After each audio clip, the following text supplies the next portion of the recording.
नमस्कार प्रिय साथियों, मित्रों। आज मैं आपसे बात करना चाहता हूँ दया पर।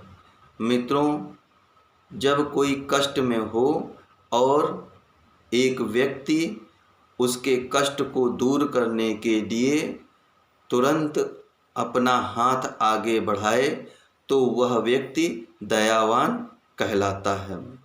मित्रों, जैसे जब कोई हमारा अपना कष्ट में होता है तब हमारे हृदय में तीव्र वेदना जागृत होती है।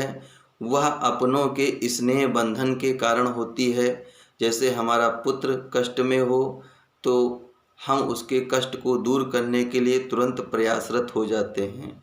इसी तरीके से हमारा पिता हो, पत्नी हो, भाई हो, बंधु हो, मित्र हो, ये स्नेह बंधन होता है।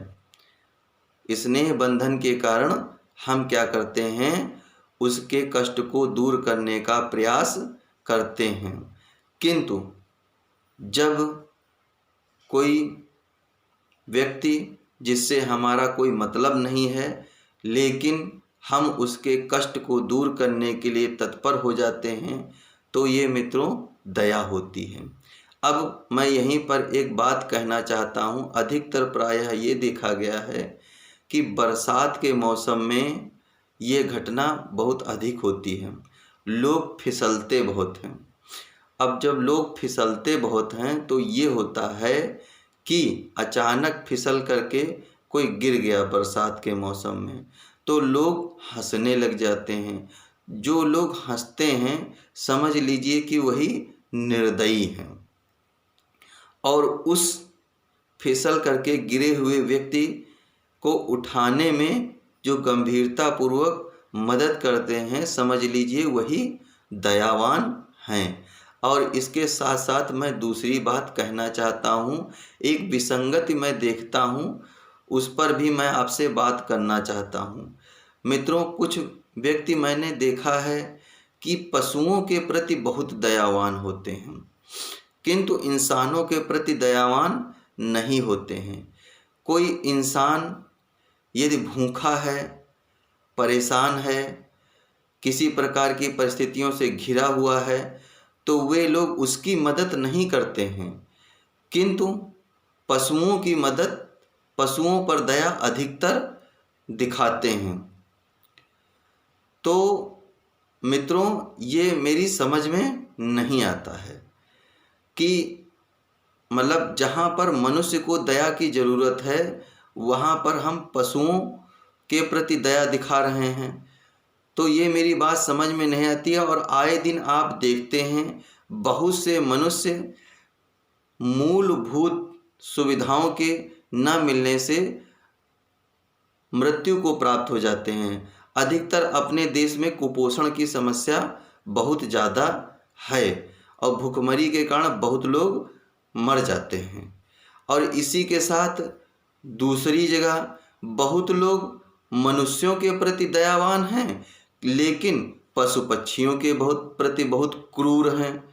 तो मित्रों, ये विसंगति होती है, ये दया नहीं होती है, ये भ्रम होता है।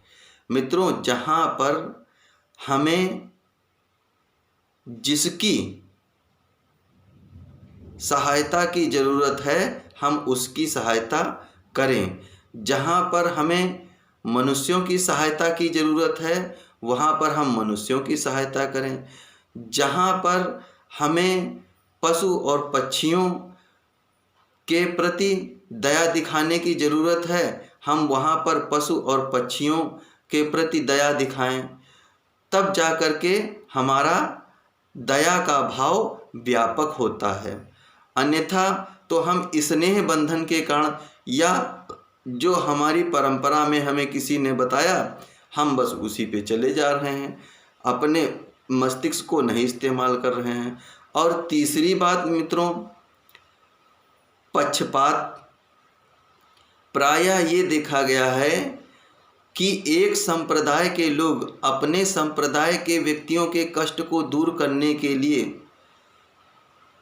उनके हृदय में तीव्र उत्कंठा जागृत हो जाती है, किंतु दूसरे संप्रदाय के प्रति वे निर्दयी बने रहते हैं, तो फिर मनुष्य कहाँ हुए हम।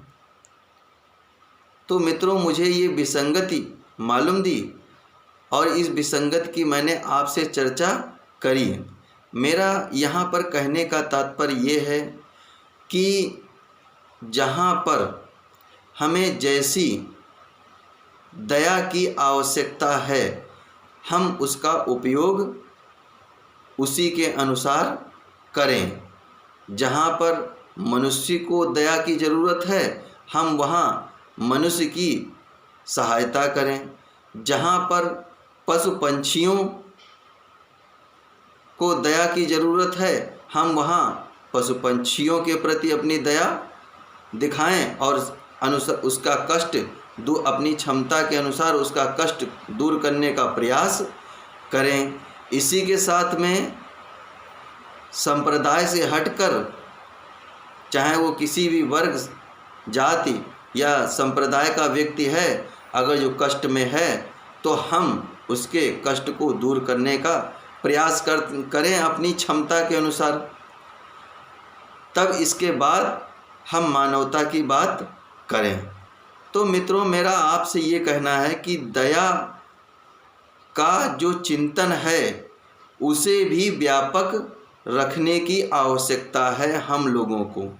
मेरा मित्रों यही कहना है और इसी के साथ मैं अपनी वाणी को विराम देता हूँ। आप सभी लोगों को बहुत बहुत साधुवाद व धन्यवाद।